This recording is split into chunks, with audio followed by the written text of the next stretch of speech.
прашање беше до Министерството за земјоделство, шумарство и водостопанство за тоа кога ќе биде исплатена дополнителната субвенција за оризопроизводителите, кој патем речено се уште не е исплатена. Во одговорот кој што го добив е на 3 страни,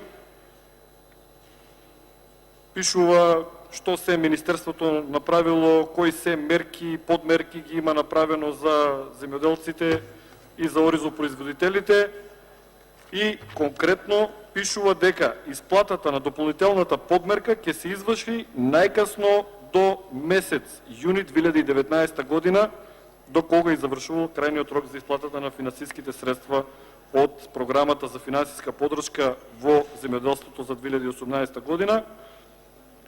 Ке почекаме, значи ќе дојде јуни месец. Би апелирал тоа ако може да биде колку што е можно побрзо, бидејќи земјоделците, односно оризопроизводителите, се стварно во една тешка и незавидна ситуација. За неколку месеци ќе стигне и новата реколта, ќе треба да се мисли и за тој пласман, а се уште не се исплатени субвенциите од претходната, така да би апелирал тоа да се случи најбрзо што може.